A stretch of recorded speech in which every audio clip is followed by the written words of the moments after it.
மத்தேயு 16வது அதிகாரம் 26வது வசனம். Matthew chapter 16 verse 26. மனுஷன் உலகம் முழுவதையும் ஆதாயப்படுத்திக் கொண்டாலும் தன் ஜீவனை நஷ்டப்படுத்தினால் அவனுக்கு லாபம் என்ன? மனுஷன் தன் ஜீவனுக்கு ஈடாக என்னத்தை கொடுப்பான்? மனுஷன் உலகம் முழுவதையும் ஆதாயப்படுத்தினாலும் தன் ஜீவனை நஷ்டப்படுத்தினால் லாபம் என்ன? அவன் தன் ஜீவனுக்கு ஈடாய் என்னத்தை கொடுப்பான்? இயேசு தன்னுடைய ஊழியத்தின் நாட்களிலே அவர் சொன்ன உபதேசங்கள் எல்லாம் 4 சுவிசேஷங்களில் எழுதப்பட்டதாய் காணப்படுகிறது. அதில் 100க்கு மேற்பட்ட கேள்விகளை ஆண்டவர் கேட்டிருக்கிறார். வேதத்தை வாசித்தால், சுவிசேஷங்களை வாசித்தால் அதை கண்டுகொள்ள முடியும். மத்தேயு 5:46 வாசிக்கிற வேளையிலே, உங்களை சிநேகிக்கிறவர்களையே நீங்கள் சிநேகித்தால் பலன் என்ன என்று ஆண்டவர் அங்கே முதல் ஒரு கேள்வியை கேட்கிறதை பார்க்க. அடுத்ததாக மத்தேயு 6:27 வாசிக்கிற வேளையிலே, கவலைப்படுகிறதுனால் சரீரத்தில் ஒரு முழத்தை எவன் கூட்டுவான் என்ற ஒரு கேள்வியை கர்த்தர் கேட்கிறதை பார்க்க. மத்தேயு 12:29 வாசித்தால், பலவானை முந்தி கட்டினால் ஒழிய அவனுடைய உடைமைகளை நாம் எப்படி கொள்ளையிட முடியும் என்றும் அங்கே ஒரு கேள்வியை கர்த்தர் கேட்கிறதை பார்க்கிறோம். நாம் வாசிக்க கேட்ட மத்தேயு 16:26 ஆண்டவர் 2 கேள்விகளை கேட்கிறார். மனுஷன் உலகம் முழுவதையும் ஆதாயப்படுத்திக் கொண்டாலும் தன் ஜீவனை நஷ்டப்படுத்தினால் அவனுக்கு லாபம் என்ன? இரண்டாவது, மனுஷன் தன் ஜீவனுக்கு ஈடாய் என்னத்தை கொடுப்பார்? மனுஷன் உலகம் முழுவதையும் ஆதாயப்படுத்தினாலும் தன் ஜீவனை, இன்னொரு பெயர் ஆத்துமா, தன் ஆத்துமாவை நஷ்டப்படுத்தினால் அவனுக்கு லாபம் என்ன? உலகத்திலே காணப்படுகிற அத்தனை செல்வங்கள், ஐஸ்வர்யங்கள் எல்லாவற்றையும் நாம் சம்பாதித்தாலும் நம்முடைய ஆத்துமாவை நாம் இழந்து போவோமே என்றால் லாபம் என்ன என்று அண்ட சராசரங்களை சிருஷ்டித்த ஆண்டவர் நம்மை பார்த்து கேட்கிறவராய் காணப்படுகிறார். ஜீவன் இல்லை என்றால் ஆத்மா என்றால் என்ன? எதை குறித்து வேதம் சொல்லுகிறது? மனுஷனை ஆண்டவர் சிருஷ்டித்த வேளையிலே அவனை ஆவி, ஆத்மா, சரீரமாய் சிருஷ்டித்தார். ஆதியாகமம் 2வது அதிகாரம் 7வது வசனத்தை வாசிக்கிற வேளையிலே இந்த 3 பகுதிகளும் அங்கே எழுதப்பட்டிருக்கிறதை நீங்கள் பார்க்கலாம். முதல் பகுதி என்ன? ஆண்டவர் மண்ணினால் மனுஷனை உருவாக்கினார். அதுதான் அவனுடைய சரீரமாய் காணப்படுகிறது. இரண்டாவது, தன்னுடைய ஜீவ சுவாசத்தை அவனுடைய நாசியிலே ஊதினார். அதுதான் ஆவியாய் காணப்படுகிறது. உடனடியாய் man became a living soul. மனுஷனுக்குள்ளாய் ஆத்துமா கடந்து வந்தது. ஜீவ ஆத்துமா ஆனான் என்று ஆத்துமாவை குறித்து 3வது பகுதி அங்கே குறிப்பிடுகிறதை பார்க்கிறோம். ஆக ஒரு மனுஷனுக்குள்ளாய் ஆவி, ஆத்துமா, சரீரம் என்று 3 பகுதிகள் காணப்படுகிறது. எப்படி நாம் ஆராதிக்கிற தேவன் பிதா, குமாரன், பரிசுத்த ஆவி என்று சொல்லி திரியேகமாய் காணப்படுகிறாரோ, அவருடைய சாயலிலே சிருஷ்டிக்கப்பட்ட நீங்களும் நானும் கூட அதே திரியேகத்திலே நாமும் சிருஷ்டிக்கப்பட்டிருக்கிறோம்.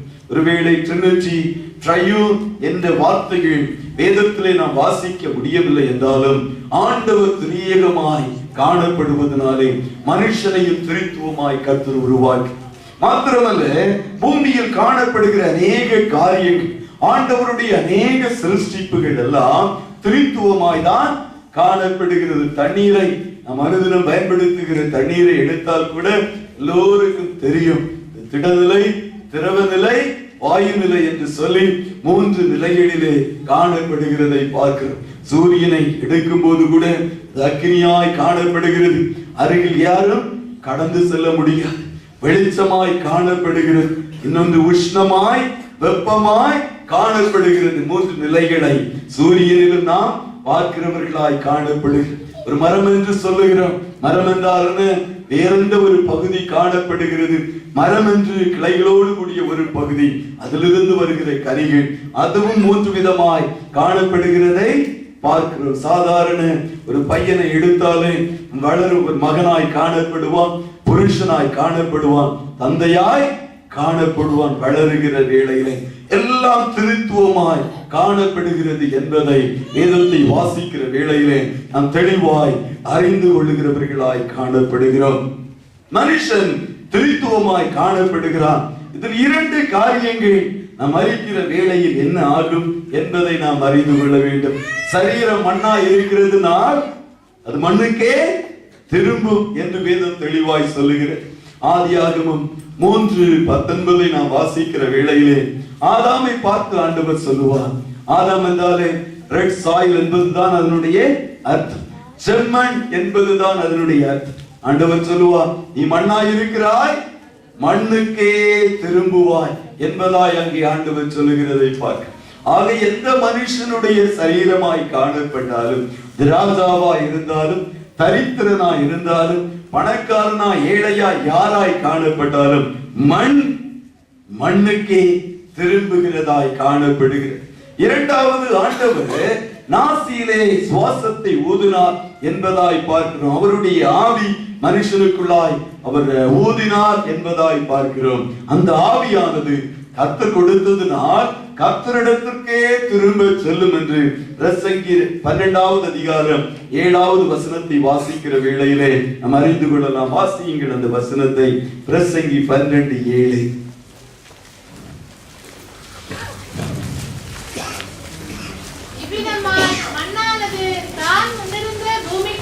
மண்ணான சரீரம் தான் முன்னிருந்த பூமிக்கு திரும்பும், ஆவி தன்னை தந்த தேவனிடத்திற்கு திரும்ப செல்லும். மரிக்கிற வேளையிலே மண்ணான சரீரம் மண்ணுக்கு திரும்பும், ஆவி தன்னை தந்த தேவனிடத்திற்கு கடந்து செல்கிறதாய் காணப்படுகிறது. ஆனால் ஆத்மா என்ற ஒன்று காணப்படுகிறது. அதுதான் real man. soul is a real man. ஆத்மா என்பதுதான் ஒரு மனுஷனை குறிக்கிறதாய் காணப்படுகிறது.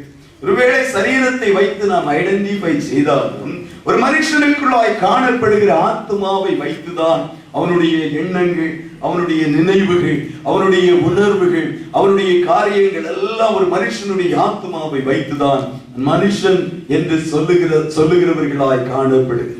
என்ன நடக்கும்? ஒரு மனுஷன் மரிக்கிற வேளையிலே ஆத்மாதான் சரீரத்தை விட்டு, ஆவியை விட்டு பிரிந்து நித்தியத்தை நிர்ணயிக்கிறதாய் காணப்படுகிறது. தேவனோடு கூட காணப்படுமே என்றால் நித்திய வீட்டிற்கு, பரலோகத்திற்கு கடந்து செல்லும். ஒருவேளை தேவனற்ற ஆத்மாவாய் காணப்படுமே என்றால் நித்திய இன்னொரு வீடு, நித்திய நகரம், எரிகிற அக்கினி சூளை, அங்கே கடந்து செல்லுகிறதாய் காணப்படுகிறது. வேதம் இதை குறித்து தான் சொல்லுகிறது. ஆத்துமா விலையேற பெற்றது. உலகத்தில் காணப்படுகிற அத்தனை ஐஸ்வர்யங்களையும் தராசிலே ஒரு பகுதியில் வைத்து மறுபுறம் ஒரு மனுஷனுடைய ஆத்துமாவை நீங்கள் வைப்பீர்களே என்றால் எது விலையேற பெற்றது? ஆத்துமா விலையேற பெற்றது. ஆகையாதான் இந்த வசனம் சொல்லுகிறது, மனுஷன் உலகம் முழுவதையும் ஆதாயப்படுத்தினார், தன் ஆத்துமாவை நஷ்டப்படுத்தினார், அவனுக்கு லாபம் என்ன? உலகம் முழுவதும் காணப்படுகிற அத்தனை ஐஸ்வர்யங்களையும் சேகரித்தால் நீ ஜீவனை, நீ ஆத்மாவை நஷ்டப்படுத்தினால் லாபம் என்ன? வேதத்திலே ஒரு மனுஷனை ஆண்டவர் அதிகேடன் என்று அழைத்தார். பொதுவாய் ஆண்டவர் அப்படிப்பட்ட வார்த்தைகளை பயன்படுத்துவதில்லை. அவருடைய வாயிலிருந்து வந்த வார்த்தைகள் எல்லாம் அன்புள்ள வார்த்தை, கிருபை பொருந்தின வார்த்தைகள், உப்பால் சாரமேறின வார்த்தைகள். ஒரே ஒரு மனுஷனை லூக்கா 12வது அதிகாரம் 16 முதல் 20வது வசனத்தை வாசிக்கிற வேளையிலே அங்கே ஒரு மனுஷனை ஒரு ஓமையினூடாய் அவனை மதிகேடன் என்று அழைக்கிறதை பார்க்கிறோம். ஒரு ஓமைதான், ஒரு இல்லஸ்ட்ரேஷன் தான். காரணம், ஆண்டவர் தான் சொன்ன செய்திகளை எல்லோரும் அறிந்து கொள்ள வேண்டும், எளிய பாமர மக்களும் அறிந்து கொள்ள வேண்டும் என்று சொல்லி ஓமைகளினால் அன்றி அவர் வேறொன்றையும் போதிக்கவில்லை. எல்லாவற்றிற்கும் ஒரு இல்லஸ்ட்ரேஷன், ஒரு ஓமையை சொல்லி அவர் விளக்குகிறவராய் காணப்பட்டார். ஒரு ஐஸ்வர்யவானை குறித்து ஆண்டவர் சொல்லுகிற வேளையிலே அவனை மதிகேடன் என்று கர்த்தர் அழைக்கிறதை பார்க்க காரணம் என்ன? அவன் மகா பெரிய ஐஸ்வர்யவான். அவனுடைய நிலங்கள் எல்லாம் நன்கு விளைந்திருந்தது. எல்லா செல்வங்களும் அவனுக்கு காணப்பட்டது. நிலம் நன்காய் விளைந்திருந்ததுனாலே அந்த நிலத்திலிருந்து வருகிற விளைவை, தானியத்தை சேர்த்து வைப்பதற்கு அவனுக்கு ஒரு பண்டக சாலை இல்லாமல் காணப்பட்டது. இவனுக்குள்ளாய் ஒரு எண்ணம் வந்தது, ஐயோ என்னுடைய நிலம் நன்காய் விளைந்திருக்கிறது, அறுவடைக்கு ஆயத்தமாய் காணப்படுகிறது, இதை அறுத்துக் கொண்டு நான் எங்கே கொண்டு போய் வைக்க போகிறேன். உடனடியாய் அவனுக்குள்ளாய் ஒரு சிந்தை, மற்றவர்களுக்கு யாருக்கும் கொடுத்து விடக்கூடாது, என்னுடைய ஆத்மா புசிக்க வேண்டும், என்னுடைய ஆத்மா இளைப்பாற வேண்டும், அநேக வருஷங்கள் நன்மையை அனுபவிக்க வேண்டும் என்று சொல்லி தனக்குள்ளாய் சொன்னான், என்னுடைய பண்டக சாலைகளை எல்லாம் இடித்து பெரிதாக்கி நான் கட்டுவேன், அதன் நிமித்தமா என்னுடைய தானியங்கள் எல்லாவற்றையும் அங்கே கொண்டு சேகரித்து வைப்பேன். அதன் பின்பாய் நான் சொல்லுவேன், நாத்துமாவை பார்த்து சொல்லுவேன், நாத்துமாவே அநேக வருஷங்களுக்கு உனக்காய் நான் அநேக பொருட்களை ஆயத்தப்படுத்தி வைத்திருக்கிறேன், நீ புசி, குடி, இளைப்பாறு, பூரிப்பாயிரு, சந்தோஷமாயிரு என்று அவன் ஆத்மாவோடு பேசிக் கொண்டிருந்த வேளையிலே தேவன் பேசினார், மதிகேடனே, இன்று உன் ஆத்மா எடுத்துக் கொள்ளப்படும் என்றார், உன்னுடைய நித்தியத்தை எங்கே கழிப்பா? இல்லை என்றால் நீ சேர்த்து வைத்தவைகள் யாருடையது ஆகும் என்ற ஒரு கேள்வி ஆண்டவர் அங்கே கேட்கிறதை பார்க்க உடனடியாய் அவனுக்குள்ளாய் ஒருவேளை ஒரு நல்ல ஒரு மனுஷனாய் காணப்பட்டிருப்பானே என்றால், ஒரு ஊமையாய் காணப்பட்டால் நல்ல ஒரு மனுஷன் என்றால் அவனுக்குள்ளாய் ஒரு சிந்தை வரும், ஒருவேளை என்னுடைய ஜீவன் இன்று எடுத்துக் கொள்ளப்படுமே என்றால் நான் சேர்த்து வைத்தவைகள் யாருடையது ஆகும் என்ற ஒரு கேள்விக்கு நான் என்ன பதிலை சொல்ல போகிறேன் என்று சொல்லி என்னுடைய வாழ்க்கை ஆண்டவருக்கு ஒப்பு கொடுத்திருப்பான். சங்கீதத்தில் அருமையான ஒரு வசனம், 90வது சங்கீதம் 12வது வசனத்தை வாசிக்கிற வேளையிலே மோசேயின் ஜெபம், மோசே ஒரு காரியத்தை குறித்து அங்கே சொல்லுவான். என்ன காரியம்? ஆண்டவரே, நாங்கள் ஞான இருதயம் உடையவர்களாய் காணப்படும்படி எங்கள் நாட்களை எண்ணும் அறிவை எங்களுக்கு தார். நான் எத்தனை நாட்கள் உயிரோடு இருப்பேன், இன்னும் எனக்கு முன்பாய் காணப்படுகிற ஆயுசு நாட்கள் எத்தனை என்பது ஒருவேளை எனக்கு தெரியுமே என்றால் நான் பயந்தாகிலும் என்னுடைய நித்தியத்திற்குரிய காரியங்களை ஆயத்தப்படுத்துவேன். அது நிமித்தமாய்தான் மோசே அங்கே ஜெபித்தான். அநேக வேளைகளிலே கர்த்தருடைய பிள்ளைகளாகிய நாமும் கூட நமக்குள்ளா இப்படிப்பட்ட கேள்வி எழுப்ப வேண்டும். நாட்களை எண்ணுகிற அறிவை எனக்கு தான். இன்னும் எத்தனை வருஷம் உயிரோடு இருக்க போகுது, என்ன நடக்க போகுது? நாட்கள் நிலையற்றவைகளாய் காணப்படுகிறது. மனுஷனுக்கு என்ன வேண்டும் என்றாலும் எப்பொழுதும் சம்பவிக்கலாம். மீதமாய்தான் கர்த்தருடைய பிள்ளைகள் ஒவ்வொருவரும் கேள்வியை கேட்க வேண்டும், இன்று ஏதாகிலும் சம்பவிக்குமே என்றார். ஐஸ்வர்யவானை போல மதிகட்டவனாய் நான் காணப்படுகிறேனா? என்னுடைய ஆத்துமா என்ன ஆகும்? என்னுடைய ஆத்துமா பரலோகத்திற்கு கடந்து செல்லுமா, பாதாளத்திற்கு கடந்து செல்லுமா என்ற ஒரு கேள்வி ஒவ்வொருவருக்குள்ளா எப்பொழுதும் காணப்பட வேண்டும். இன்னும் ஒரு ஓமையை கர்த்தர் வேதத்திலே சொன்னார், அதை குறித்து கூட நாம் அறிவது நல்லது. லூக்கா 16வது அதிகாரம் 19 முதல் 26வது வசனங்களை நாம் வாசிக்கிற வேளையிலேயே 2 மனுஷர்களை குறித்து ஆண்டவர் அங்கே ஒரு ஓமையை சொன்னார். ஒருவன் ஐஸ்வர்யவான், இன்னொருவன் தரித்திரன். ஐஸ்வர்யவானுடைய பெயர் கொடுக்கப்படவில்லை, தரித்திரனுடைய பெயர் என்ன? லாசரு. இந்த ஐஸ்வர்யவான் சம்பூரணமாய் வாழ்ந்து கொண்டிருந்தான், ஒரு குறைவும் இல்லை. ஐஸ்வர்யவான் என்றாலே அவனுக்கு குறைவுகள் இருப்பது இல்லை, எல்லாம் அவனுக்கு காணப்பட்டது. நல்ல டிரெஸ்களை எல்லாம் அணிந்து உச்சிதமான நன்மைகளை புசிக்கிறவனாய் காணப்பட்டான். இன்னொருவன் காணப்பட்டான் தரித்திரன்.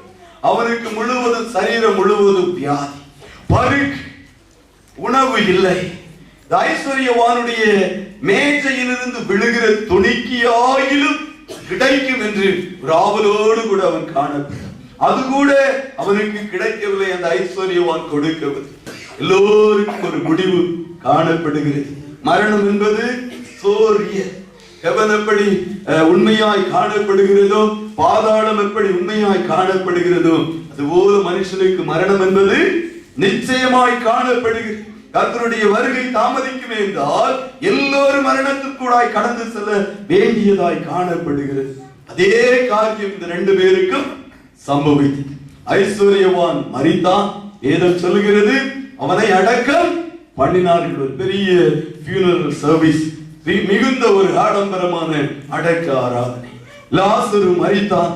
வேதம் சொல்லுகிறது அவனுக்கு ஒரு அடக்க ஆராதனை நடந்ததாய் தெரியவில்லை. ஒருவேளை கார்பரேஷன் முனிசிபாலிட்டி வெஹிக்கிள் வந்து எங்கேயாயிலும் தூக்கி கொண்டு போட்டிருப்பார். 2 பேரும் மரித்தார். உடனடியாய் அந்த காட்சியானது மாறுகிறது. ஒருவன் நேரடியாய் பாதாளத்திற்கு கடந்து சென்றான். ஒருவன் நேரடியாய் ஆபிரகாமுடைய மடிக்கு கடந்து சென்றான். பாதாளம் என்பது பிளேஸ் ஆஃப் டார்மெண்ட், அது அக்கினி கடல். அங்கே எப்பொழுதும் உபத்திரவும் வேதனை மரணம் அங்கே சம்பவிப்பதே இல்லை. மாறாய் கடைசி மட்டும் நித்தியமாய் வேதனை. அங்கே இந்த ஐஸ்வர்யவான் கடந்து சென்றான். இங்கே ஆபிரகாமுடைய மடியிலே அது ஒரு பாரடைஸ், இளைப்பாறுதலின் ஸ்தலத்திற்குள்ளாய் அவன் கடந்து சென்றான். அக்கினி கடலில் கிடந்த வேளையில்தான் கண்களை ஏறெடுத்து பார்த்த வேளையிலே தன் மேஜையின் கீழ் காணப்பட்ட மனுஷன் இப்போது இளைப்பாறுதலிலே சந்தோஷத்திலே பூரிப்பாய் காணப்பட்டான். வேளையில் தான் ஆபிரகாமை பார்த்து ஒரு வார்த்தை சொன்னான். தகப்பனே, மடியிலே காணப்படுகிற லாசர் அவனுடைய விரலின் நுனியை தண்ணீரில் துவைத்து, விரல் நுனியை தண்ணீரில் நனைத்தா எத்தனை டிராப் தண்ணி தான் வரும் கண்ணன் பிரதே? எத்தனை டிராப் தான் வரும்? கூடுமான ஒரு டிராப் வரும். அதையாகிலும் என்னுடைய நாவு நான் அக்கினி கடலிலே காணப்படுகிறேன், என்னுடைய நாவின் மேல் வைக்கும்படி அவனை அனுப்ப வேண்டும் என்று அவன் வேண்டிக் கொண்ட வேளையிலே ஒரு பெரிய பிளப்பு காணப்படுகிறது.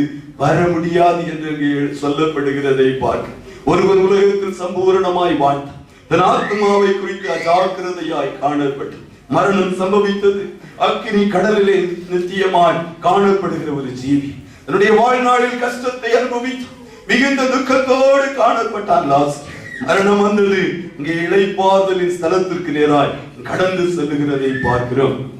ஆத்மாவை குறித்து அஜாக்கிரதையாய் காணப்படுகிற நமக்கு ஒருவேளை நாம் அப்படிப்பட்டவர்களாய் காணப்பட்ட எல்லோருக்கும் சம்பவிக்கிற காரியம் இதுவாய் காணப்படும். அருமையான கர்த்தருடைய பிள்ளைகளே, சபையே, இவ்வாழ்நாட்களில் ஒன்றை நாம் நிச்சயமாய் ஆதாயம் செய்ய வேண்டும் என்றால் நம்முடைய ஆத்மாவாய் காணப்படுது. ஒருபோதும் கர்த்தருடைய வார்த்தையை கேட்கிற நீங்கள் ஆத்மாவை நஷ்டப்படுத்தி விடாதீர்கள். மண்ணுக்கு போகும், ஆவி தன்னை தந்த தேவனிடத்திற்கு போகும். ஆத்மா எங்கே போகும் என்ற ஒரு கேள்வியை நீங்களும் நானும் அனுதினமும் கேட்கிறவர்களாய் நாட்களில் காணப்பட வேண்டும் என்பதை கர்த்தர் விரும்புகிறவராய் காணப்படுகிறார். ஆத்மா நிச்சயமாய் ரட்சிக்கப்பட்ட மீட்கப்பட்ட ஆத்மாவாய் காணப்பட வேண்டும். யாராய் காணப்பட்டாலும் சரி, ஐஸ்வர்யவானாய் காணப்பட்டாலும் சரி, தரித்திரனாய் காணப்பட்டாலும் சரி, எஜுகேட்டட் ஆர் இல்லிட்ரேட் யாராய் காணப்பட்டாலும் சரி, ஆத்மாவை குறித்த ஜாக்கிரதை ஒவ்வொருவருக்கும் அனுதினமும் காணப்பட வேண்டிய ஒரு காரியமாய் காணப்படுகிறது. என்றால் அடுத்ததாய் ஒரு கேள்வி வருகிறது. ஆத்மாவை காத்துக் கொள்வது எப்படி? ரட்சித்துக் கொள்வது எப்படி? அழிவிலிருந்து ஆத்மாவை எப்படி என்னால் காத்துக் கொள்ள கூடும் என்ற ஒரு கேள்வி எழும்புகிறதாய் காணப்படுகிறது. வேதத்திலே ஆண்டவர் அருமையாய் ஒரு காரியத்தை சொன்னார். மார்க் 16வது அதிகாரம் 16வது வசனத்திலே ஒரு ஆத்மாவை காத்துக் கொள்வது எப்படி, ரட்சித்துக் கொள்வது எப்படி என்று சுலபமான ஒரு வழியை கர்த்தர் கற்றுக் கொடுத்தார். வாசியுங்கள் இந்த வசனத்தை. விசுவாசம் உள்ளவனாகி ஞானஸ்நானம் பெற்றவன் ரட்சிக்கப்படுவான். விசுவாசம் உள்ளவனாகி ஞானஸ்நானம் பெற்றவன் ரட்சிக்கப்படுவான். ரெண்டே வழி ஆண்டவர் அங்கே கற்றுக் கொடுக்கிறதை பார்த்து, ஒன்று விசுவாசம் உள்ளவர்களாய் நாம் மாற வேண்டும். இரண்டாவது ஞானஸ்நானம் பெறுகிறவர்களாய் காணப்பட வேண்டும். ரெண்டு காரியங்களையும் செய்தால் நாம் ரட்சிக்கப்படுவோம், நம்முடைய ஆத்மாவை காத்துக் கொள்வோம் என்பதாக வேதம் சொல்லுகிறதை பார்க்க, முதலாவது விசுவாசம் உடையவர்களாய் நாம் காணப்பட வேண்டும். யாரின் மேல் விசுவாசம் உடையவர்களாய் காணப்பட வேண்டும்? வேதம் சொல்லுகிறது, அப்போஸ்தலர் 4வது அதிகாரம் 12வது வசனம், மேலே வானத்திலும் கீழே பூமியிலும் இயேசு எனும் ஒரு நாமத்தை தவிர நாம் ரட்சிக்கப்படுவதற்கு வேறொரு நாமம் கொடுக்கப்படவில்லை. ஆண்டவர் சொன்னார், நானே வாசல். என் மூலம் ஒருவன் உட்பிரவேசித்தான் அவன் ரட்சிக்கப்படும், அவன் மேய்ச்சலை கண்டடை. இயேசு என்ற நாமத்தை தவிர வேறொரு நாமம் நாம் ரட்சிக்கப்படும்படி கொடுக்கப்படவில்லை. நாம் எந்த மதத்தை மார்க்கத்தை சார்ந்தவர்களாய் காணப்பட்டாலும் சரி, இந்த ஒரே ஒரு நாமம் தான் ஆத்துமாவை ரட்சித்துக் கொள்வதற்காக கொடுக்கப்பட்டிருக்கிறது என்பதை கர்த்தருடைய பிள்ளைகள் ஆண்டவருடைய சமூகத்தில் காணப்படுகிற நாம் தெளிவாய் அறிந்தவர்களாய் காணப்படவே. ஏன் அந்த நாமத்துக்கு அவ்வளவு அதிகாரம் காணப்படுகிறது, பாக்கியம் காணப்படுகிறது என்றால், ஆண்டவர் ஒரு விசை சொன்னார், உயர்த்தப்படுகிற வேளையிலே எல்லோரையும் என்னண்டை சேர்த்துக் கொள்வேன். கல்வாரி சிலுவையிலே நமக்காய் அவர் ஜீவனை கொடுத்தார். நீங்களும் நானும் பாவத்தில் மரிக்க வேண்டிய ஸ்தானத்தில் நம்முடைய ஆத்துமா பாவம் செய்து நித்திய அக்கினி கடலுக்காய் நாம் போக வேண்டிய சூழ்நிலையிலே நமக்காக உலக தோற்றத்திற்கு முன்பாகவே அழிக்கப்படும் ஆட்டுக்குட்டியாய் முன்குறிக்கப்பட்ட ஆண்டவர் நாளன்று வந்த வேளையிலே, காலம் நிறைவேறின வேளையிலே, கல்வாரி சிலுவையிலே குற்றமற்ற பழுதற்ற ஒரு தவறும் செய்யாதவர் உங்களுக்காக எனக்காக ஜீவனை கொடுத்தார். கல்வாரி சிலுவையிலே அவர் உயர்த்தப்பட்டார். ரத்தம் சிந்துதல் இல்லாதபடி பாவ மன்னிப்பு என்பது இல்லவே இல்லை. எந்த ரத்தம்? ஆடு மாடுகள் கோழி குருவிகளுடைய ரத்தம் எல்லாமே கரைபட்டு போனது. கரைபடாத ஒரே ஒரு ரத்தம் தான் உண்டு. யாருடைய ரத்தம்? இயேசு கிறிஸ்துவின் ரத்தம். ஆகையால் தான் இந்த ரத்தத்தினூடாய் கடந்து வராதவர்களுக்கு பாவ மன்னிப்பு என்பது இல்லவே இல்லை. இயேசு கிறிஸ்துவின் ரத்தத்திற்கு மாத்திரம் எந்த பாவியையும் கழுவி சுத்திகரிப்பதற்குரிய வல்லமை காணப்படுகிறது. என் பாவங்கள் இரத்தாம்பர சுவப்பை போல் காணப்பட்டாலும் பஞ்சை போல மாற்றுவதற்கு இயேசுவின் ரத்தத்துக்கு வல்லமை காணப்படுகிறது. நாம் நம்பி கல்வாரி சிலுவை எண்டையில் வருகிற வேளையிலே அவருடைய இரத்தம் நம்ம யாராய் பாய்ந்து வருகிறது. அது உச்சந்தலையில் இருந்து உள்ளங்கால் மட்டும் நம்மை கழுவி பரிசுத்தப்படுத்துகிறதாய் காணப்படுகிறது. அந்த இரத்தம் நம்மை சுத்திகரிக்கும். ஆனால் இயேசு என்ற நாமத்தின் மேல் நமக்கு ஒரு விசுவாசம் வர வேண்டுமே. அவர் அண்டை, இரட்சகர் அண்டை நாம் கடந்து வர வேண்டுமே. கிருபையினால் விசுவாசத்தை கொண்டு ரட்சிக்கப்பட்டீர்கள் என்று வேதம் சொல்லுகிறது. கிருபை ஒருபுறம் நம்மை ஏறிக்கொண்டு இருந்தாலும் மறுபுறம் விசுவாசம் நமக்கு வேண்டுமே. ஆண்டவர் அண்டை கிட்டி சேர வேண்டுமே. ஒரு நம்பிக்கை நமக்குள்ளாக கடந்து வர வேண்டுமே. கர்த்தருடைய பிள்ளைகள் இம்மட்டும் ரட்சிப்புக்கு தூரமாய் நாம் காணப்படுகிறவர்களாய் ஒருவேளை இருக்கிறவர்களாய் காணப்பட்டான் இப்பொழுதே ஆண்டவர் மனம் திரும்பும்படி விளையாழைக்கிற கர்த்தராய் காணப்படுகிறார். ஆண்டவரே மன்னியும் என்று சொல்லி யார் யார் ஜெபிக்கிறீர்களோ இந்த நேரத்திலேயே கர்த்தர் நம்மை மன்னிப்பதற்கு அவர் போதுமான தேவனாய் காணப்படுகிறார். யாரையும் அவர் மன்னிக்கிற கர்த்தர். அவர் அண்டை வந்த எந்த பாவியையும் தள்ளாத தேவன் என்று வேதம் சொல்லுகிறது. ஒரு விசை சகேயு என்ற ஒரு மனுஷன் வேதத்தில் காணப்பட்டு அவன் டாக்ஸ் கலெக்டர், வரி வசூலிப்பவன். லூக்கா 19வது அதிகாரத்திலே அவனை குறித்து வாசி. அவன் ஒரு பெரிய பாவி. காரணம் 5 ரூபாய் வரி வசூலிக்க வேண்டும் என்றால் 50 ரூபாய் வரி வசூலித்து 5 ரூபாயை கொடுக்க வேண்டிய அரசாங்கத்திற்கு கொடுத்தது 45 ரூபாயை தனக்காய் வைத்து அப்படியே ஒரு பெரிய ஐஸ்வர்யவானாய் மாறி அநேக காரியங்களை அவன் சம்பாதித்து வைத்திருந்தான். ஒரு நாள் அவனுக்குள்ளாய் ஒரு எண்ணம் வந்தது, இயேசுவை பார்க்க வேண்டும். நேரடியாய் கடந்து சென்று பார்த்தான். இவன் பாவியாகிய மனுஷன் என்று எல்லோரும் குறை சொல்லுவார். எல்லோரும் அவனை குறித்து முன் அறிந்தவர்களாய் காணப்பட்டு இஸ்ரவேல் யூத ஜனங்கள் அவனை புறக்கணித்தார்கள். அவன் பொல்லாத ரோமர்களுக்கு வரி வசூலிக்கிறவனாய் காணப்பட்டதுனால் தன்னுடைய மார்க்கத்தில் இருந்தே அவனை ஒதுக்கி வைத்திருந்தார். அது நிமித்தம் நேரடியாய் கடந்து செல்ல முடியாதபடி தகுதி இல்லாதவனாய் காணப்பட்டதனால் ஒரு மரத்தின் மேல் ஏறி அமர்ந்திருந்து இயேசுவை பார்க்கும்படி காத்திருந்தார். ஆண்டவர் எல்லாவற்றையும் அறிந்தவர். பூமி எங்கும் கர்த்தருடைய கண்கள் உலாவுகிறது. அவருடைய கண்களுக்கு மறைவாய் யார் எங்கே போக முடியும்? மரத்தின் கீழ் ஆண்டவர் வந்து நின்று அண்ணாந்து பார்த்து, சகையுவே சீக்கிரமாய் நீ இறங்கி வா என்ற ஒரு அழைப்பை கொடுத்தவுடன் சகை துரிதமாய் இறங்கி வா. இறங்கி வந்து இந்த ஆண்டவருக்கு முன்பாக நின்றவுடன் தான் ஒரு பாவ உணர்வு அவனுக்குள்ளாய் கடந்து வந்து, எவ்வளவுக்கு எவ்வளவு இயேசுவண்டை இழுக்கப்படுகிறீர்களோ உடனடியாய் நமக்குள்ளாய் கடந்து வருகிற முதல் காரியம் பாவ உணர்வு. ஏசாயா மகிமையான தேவனுடைய தரிசனத்தை கண்டான். உடனடியாய் கதறினான், ஐயோ நான் அதமானேன், அசுத்த உதடுகள் உள்ள மனுஷன், அசுத்த உதடுகள் உள்ள மனுஷர்கள் மத்தியிலே குடியிருக்கிறேன் என்று சொல்லி அவன் பாவ உணர்வு அடைந்தான் என்று வேதத்திலே நாம் பார்த்தோமே. மனுஷன் இறங்கி வந்து நின்று சொன்னான், ஆண்டவரே எவரிடத்திலிருந்தாகிலும் நான் எதையாகிலும் அளவுக்கு அதிகமாய் வாங்கி இருப்பேன் என்றார்.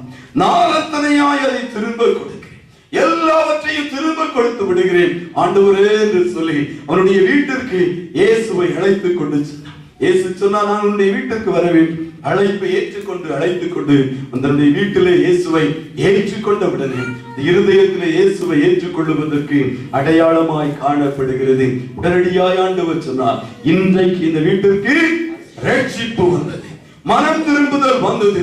உடனடியாய் மனம் திரும்புதல் வந்தவுடனே ஆண்டவர் ரட்சிப்பு வந்தது என்று சொல்லி அங்கே அவனை ஆபிரகாமுடைய குமாரனாக மாற்றுகிற கர்த்தராய் காணப்படுகிறதை பார்க்கிறோமே. அப்போஸ்தலர் 2வது அதிகாரத்திலேயும் கூட பேதுரு ஒரு பெரிய பிரசங்கத்தை அவன் செய்கிறவனாய் காணப்பட்டான். ஒரு பெரிய பிரசங்கம். அந்த பிரசங்கத்திலே இந்த செய்தியை கேட்டுக்கொண்டிருந்த ஜனங்களுடைய இருதயங்களிலே ஒரு குத்துதல் உண்டானது, ஒரு மனம் திரும்புதல் உண்டானது. ஐயோ, இயேசுவை சிலுவையில் அடித்து கொலை செய்து விட்டோமே என்ற ஒரு எண்ணம் அவர்களுக்குள்ளாய் வந்தது. உடனடியாய் அவர்கள் சொன்னார்கள், என்ன செய்ய வேண்டும் என்று கேட்டவுடனே மனம் திரும்புங்க, அதற்கு அடையாளமாய் ஞான ஸ்நானத்தை எடுங்க என்று சொல்லி பேதுரு அங்கேயும் ஒரு காரியத்தை சொல்லுகிறதை பார்க்கிறோம். 3000 பேர் ஒரே நாளில் ரட்சிக்கப்பட்டார். அப்போஸ்தலர் 2 முதல் 16வது அதிகாரங்களை நீங்கள் வாசிக்கிறவர்களாய் காணப்பட்டால் அநேக காரியங்கள், instant repentance and instant baptism, அதை குறித்து அநேக இடங்களிலே எழுதப்பட்டிருக்கிறதை நீங்கள் வாசிக்கிறவர்களாய் காணப்பட்டால், அருமையான கர்த்தருடைய பிள்ளைகளே, ஆண்டவருடைய நம்பிக்கையோடு விசுவாசத்தோடு நாம் கடந்து வருகிற வேளையிலே எந்த மனுஷனையும் கழுவி சுத்திகரித்து மகனாய் மகளாய் ஏற்றுக்கொள்வது அவருக்கு எளிதான காரியமாய் காணப்படுகிறது. ஒருவேளை தூரமாய் நின்று கொண்டிருக்கிறீர்களோ, இன்னும் ஆண்டவருடைய வருவதற்கு யோசித்துக் கொண்டு காணப்படுகிறீர்களோ, கர்த்தர் உங்களை அழைக்கிறவராய் காணப்படுகிறார். என்னண்டை வாருங்கள் என்று சொல்லி அழைக்கிற தேவனாய் காணப்படுகிறார். மார்க் 16:16 1வது பகுதி விசுவாசம் உள்ளவனாய் காணப்பட வேண்டும். 2வது பகுதி என்ன? ஞானஸ்நானம் பெற்றுக்கொள்ள வேண்டும். விசுவாசம் உடையவனாய் கூட நான் மாறிவிடுவேன், அந்த ஞானஸ்நானம் எடுப்பது எப்படி என்ற ஒரு கேள்வி அநேக வேளைகளிலே நமக்குள்ளாய் எழுப்புகிறதாய் காணப்படுகிறது. சின்ன காரியம். A changed person is a saved person.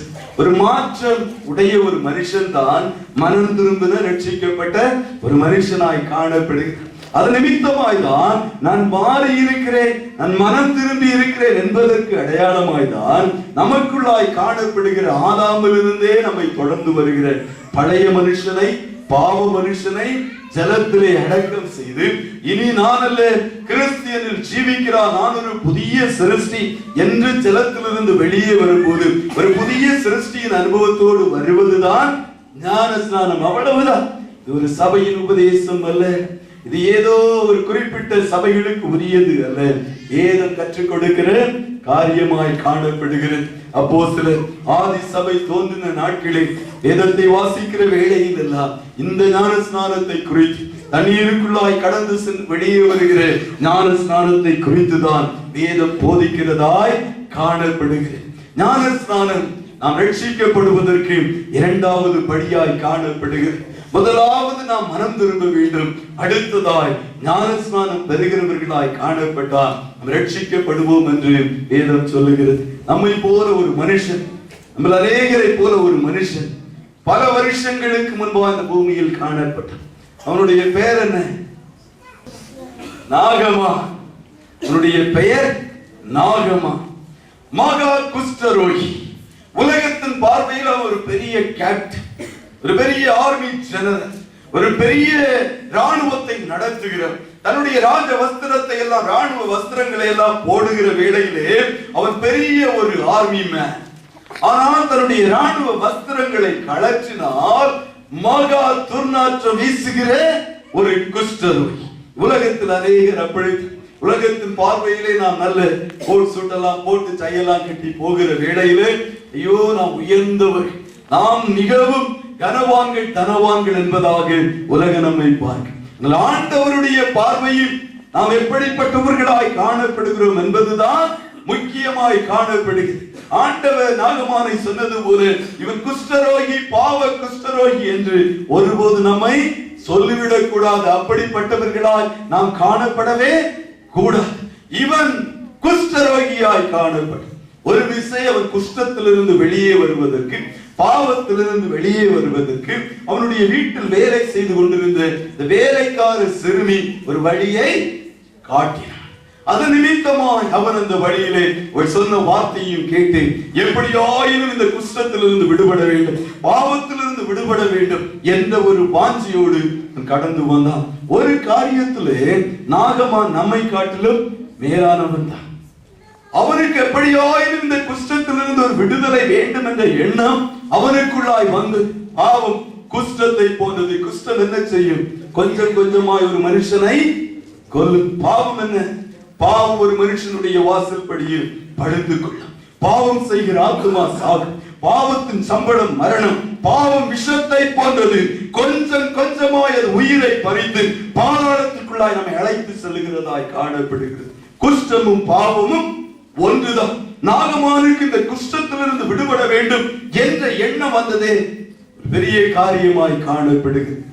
கர்த்தருடைய பிள்ளைகளே, வார்த்தைகளை நீங்கள் கேட்கும் போது பாவ மன்னிப்பு நிச்சயம் ஒருவேளை இதுவரைக்கும் நமக்குள்ளாய் கடந்து வரவில்லை என்றால் நாம் நாட்களில் யோசிக்க கடமைப்பட்டவர்களாய் காணும். எலிசா தீர்க்கதரிசி அண்டையிலே வந்தார். அநேக காரியங்கள் உண்டு. 2 ராஜாக்கள் 5 வாசியுங்கள், அறிந்து கொள்ளலாம். எலிசா தீர்க்கதரிசி ஒரே ஒரு காரியத்தை, யோர்தான் நதியிலே போய் மூழ்கி, அவ்வளவுதான். நீ மூழ்கி கொண்டு அப்படியே கடந்து உன்னுடைய குஷ்டம் எல்லாம் மாறிவிடும், நீ ஸ்நானம் பண்ணு, அது போதும் என்பதா எலிசா ஒரு கர்த்தருடைய ஊழியக்காரர் ஒரு வழியை காட்டு. உடனடியாய் அவனுக்கு வந்ததே கோபம். என்னுடைய தேசத்தில் நதி இல்லையா? நான் ஸ்நானம் செய்வதற்கு நதிகள் இல்லையா? என்னை சுத்திகரிப்பதற்கு நதிகள் இல்லையா? அழுக்கான யோர்தான் நதியிலே போய் நான் ஸ்நானம் பண்ண வேண்டுமா என்று மிகுந்த கோபத்தோடு கூட கடந்து செல்லுகிறவனாய் காணப்பட்டான். ஏக வேளையிலே இதே காரியத்தை, அநேக இதே சத்தியத்தை நாம் கேட்கிற வேளையிலே இதே கோபம் நமக்குள்ளாய் வருவது அது இயல்பான ஒரு காரியமாய் காணப்படுகிறது. என்ன வேண்டும் என்றாலும் செய்துவிடும், எவ்வளவு கொடுக்க வேண்டும் என்றாலும் கொடுப்போம், என்ன வேண்டும் என்றாலும் செய்ய. இந்த ஒரு சிறிதான காரியத்தை நான் செய்ய மாட்டேன். அந்த வேளையில் தான் மீண்டும் நாகமானுக்கு ஒரு ஞானமுள்ள வேலைக்காரன் காணப்பட்டான். அவன் அவனை பார்த்து சொன்னான், ஒருவேளை அந்த தீர்க்கதரிசி ஒரு பெரிய காரியத்தை சொல்லி இருப்பாரே என்றான். காசிக்கு போ, கன்னியாகுமரிக்கு போ, இஸ்ரவேலுக்கு போ, எருசலேமுக்கு போ, எங்கெல்லாம் புனித ஸ்தலத்துக்கு போ என்று சொல்லி இருந்தார். அடுத்த நிமிஷம் பெட்டியெல்லாம் கட்டிச்சு நீங்கள் கடந்து சென்றிருப்பீங்க. அவர் சொன்னது ஒரு சுலபமான காரியம், நீ போய் அந்த நதியிலே ஸ்நானம் பண்ணு, அது போ என்பதாய். இது எவ்வளவு எளிதான காரியமாய் காணப்படுகிறது. இதை ஏன் செய்யக்கூடாது என்று சொன்ன வேளையில் தான் அவனுக்கு ஒரு யோசனை வந்து, அந்த விதத்திலும் கூட நாகமான் நம்மை காட்டிலும் உயர்ந்தவன் தான். நேயருக்கு எவ்வளவுதான் செய்திகள் கர்த்தர் எவ்வளவாய் பேசினாலும் ஒருபோது நம்முடைய இருதயங்களை இருதயங்களில் கிரியை செய்வதே. அவன் யோசித்தான். வேலைக்காரன் சொல்லுகிறதிலும் உண்மை காணப்படும்.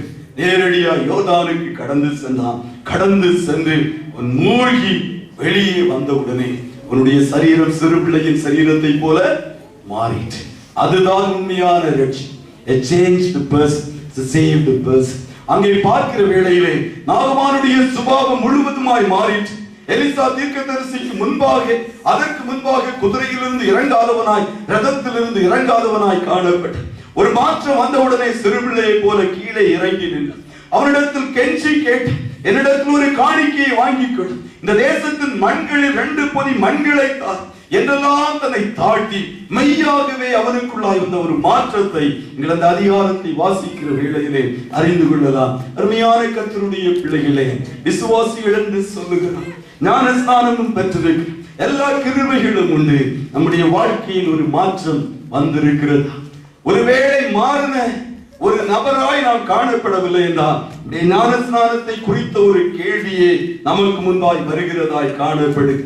ஒருவேளை என்னுடைய ஜீவியத்தில் ஒரு மாற்றம் இல்லை என்றால், மற்றவர்களுக்கு முன்பாய் என்னை தாழ்த்த முடியவில்லை என்றால், எனக்குள்ளாய் நான் பெற்ற ஞானஸ்நானம் என்ன, மெய் மனம் திரும்புதல் எனக்குள்ளாய் வந்திருக்கிறதா என்ற ஒரு கேள்வி வேதம் நம்மை பார்த்து கேட்கிறதாய் காணப்படுகிறது. மெய் மனம் திரும்புதல், மெய் ஞானஸ்நானம் கடந்து வருகிற வேளையிலே வாழ்க்கையில் ஒரு மாற்றத்தை உலகம் காணும். நாகமானை பாருங்கள், மெய்யாய் அவனுக்குள்ளாய் ஒரு மாற்றம் கடந்து வந்தது. அதை தான் நாம் பார்க்கிறோம். விசுவாசம் உள்ளவனாய் ஞானஸ்நானம் பெற்றவன் ரட்சிக்கப்படுவான், அவன் தன்னுடைய ஆத்துமாவை காத்துக் கொள்ளுவான் என்பதாய் வேதத்திலே பார்க்கிறோம். அருமையான கர்த்தருடைய பிள்ளைகளே, திடீரென்று கர்த்தர் வரப்போகிறார், இயேசு வரப்போகிறார். அவருடைய வருகை எப்பொழுது வேண்டும் என்றாலும் காணப்படலாம். ஆண்டவர் சொன்னார் யோவான் 14, நான் போவேன், திரும்பி வருவேன், ஒரு ஸ்தலத்தை ஆயத்தம் பண்ணின பின்பு நான் திரும்ப வருவேன். அப்போஸ்தலர்களை வாசிக்கிற 1வது அதிகாரத்தில் தேவதூதர்கள் சொல்லுகிறார்கள், ஏன் நீங்கள் வானத்தை அண்ணாந்து பார்த்துக் கொண்டு நிற்கிறீர்கள்? இயேசு எப்படி எடுத்துக் கொள்ளப்பட்டாரோ அப்படியே திரும்பவும் வருவார். 1 தெசலோனிக்கேயர் 16:17 வசனம் சொல்லுகிறது, கர்த்ததாமே ஆரவாரத்தோடும் பிரதான தூதனுடைய எக்கால சத்தத்தோடும் அவர் வருவார். கிறிஸ்துவுக்குள் மரித்தவர்களும் கிறிஸ்துவுக்குள்ளாய் உயிரோடு இருக்கிறவர்களும் அவரை சந்திக்கும்படி எடுத்துக் கொள்ளப்படுவார். ஆண்டவருடைய வருகை எப்பொழுது வேண்டும் என்றாலும் காணப்படலாம். ஆனால் ஆண்டவருடைய வருகையிலே கடந்து செல்ல வேண்டும் என்றால் நாம் ரட்சிக்கப்பட்டவர்களாய், நம்முடைய ஆத்துமாவை காத்துக் கொண்டவர்களாய், விலையேற பெற்ற ரட்சிப்பை சுதந்திரித்தவர்களாய் நாம் காணப்பட வேண்டும். இல்லை என்றால் கர்த்தருடைய ராஜ்யத்தில் பிரவேசிக்கவும் முடியாது, அதை கண்களினால் காணவும் முடியாது என்று வேதம் சொல்லுகிறது. யோவான் 3 வாசிக்கிற வேளையிலே நிக்கதேமு என்ற ஒரு மனுஷனை குறித்து நாம் அங்கே வாசிக்கிறோமே, ஆண்டவரிடத்தில் வந்து சொன்ன பெரிய ஆபீசர் வந்து சொன்னான், ஆண்டவரே நீர் ஒரு பெரிய தீர்க்கதரிசி, நீர் தேவனிடத்திலிருந்து வந்தவர். ஆண்டவர் ஒன்றையும் காதலை போட்டுக் கொள்ளவில்லை, மாறா என்னத்தை சொன்னான், you must be born again. நிக்கதேமு கேட்டான், நான் எப்படி மறுபடியும் பிறப்பது? அந்த வேளையில் ஆண்டவர் சொன்னான், ஜலத்தினாலும் ஆவியினாலும் மறுபடியும் பிறக்க வேண்டும், இல்லை என்றால் தேவனுடைய ராஜ்யத்தை காணவும் மாட்டாய், அதில் பிரவேசிக்கவும் மாட்டாய் என்று சொல்லி ஆண்டவர் சொல்லுகிறதை அதிகாரத்திலே நாம் வாசிக்கிறோமே. தேவார்த்தையை கர்த்தர் நம்மை பார்த்து சொல்லுகிறார், மனம் திரும்ப வேண்டும், மறுபடியும் பிறக்க வேண்டும், ஜலத்தினாலும் ஆவியினாலும் பிறக்க வேண்டும் என்றால் தான் நாம் தேவனுடைய ராஜ்யத்தை காணவும் முடியும், அதில் பிரவேசிக்கவும் முடியும் என்று ஆண்டவர் சொல்லுகிறவராய் காணப்படுகிறார். எவ்வளவு பெரிய ஒரு பாக்கியம் பார்! ஆத்துமாவை நிச்சயமாய் வாழ்நாட்களில் நாம் ஆதாயம் செய்து கொள்ள வேண்டுமே. ஒருபோதும் ஆத்துமாவை குறித்து அஜாக்கிரதையாய் நாம் காணப்படலாகாது. மனுஷன் உலகம் முழுவதையும் ஆதாயம் செய்தாலும் தன் ஜீவனை நஷ்டப்படுத்தினால் அவனுக்கு லாபம் என்ன? இந்த ஜீவனுக்கு ஈடாய், ஆத்துமாவுக்கு ஈடாய் மனுஷன் என்னத்தை கொடுக்க முடியும்? உலகத்தையே கொடுத்தாலும் இதற்கு இணையாய் காணப்படலாகாது என்று வேதம் சொல்லுகிறது. உண்மையான கர்த்தருடைய பிள்ளைகளே, ஒவ்வொருவரையும் பார்த்து ஆண்டவர் கேட்கிறார், ஒருவேளை நமக்கு கர்த்தர் கொடுக்கிற கடைசி தருணமாய் காணப்படலாம். வேதத்தில் ஒரு வசனம் உண்டு, அப்போஸ்தலர் 17வது அதிகாரம் 30வது வசனம், அறியாமையுள்ள காலங்களை கர்த்தர் காணாதவர் போல இருந்தார், இப்பொழுது நீங்கள் மனம் திரும்ப வேண்டும் என்று ஒவ்வொருவருக்கும் கட்டளையிடுகிற கர்த்தராய் காணப்படுகிறார். அன்போடு சொல்லுகிறார், அறியாமை நாட்களை நான் மன்னித்து விட்டேன், பரவாயில்லை, இதுவரைக்கும் நீங்கள் எப்படிப்பட்டவர்களாய் காணப்பட்டீர்கள், பரவாயில்லை, இப்பொழுது உங்களுக்கு முன்பாய் ஒரு அழைப்பு காணப்படுகிறது, அதை மாற்றுவதற்கு கர்த்தர் நம் மத்தியிலே காணப்படுகிறார். நம்பி விசுவாசத்தோடு கல்வாரி சிலுவை எண்ணெயிலே கடந்து வருவீர்களா? இப்பொழுதே கர்த்தருடைய ரட்சிப்பு ஆத்மாவுக்குள்ளாய் கடந்து வரும். ஆத்மா இந்த இடத்தில் இப்பொழுதே உங்களை ரட்சிப்பதற்கு ஆண்டவர் ஆவல் உள்ளவராய் காணப்படுகிறார்.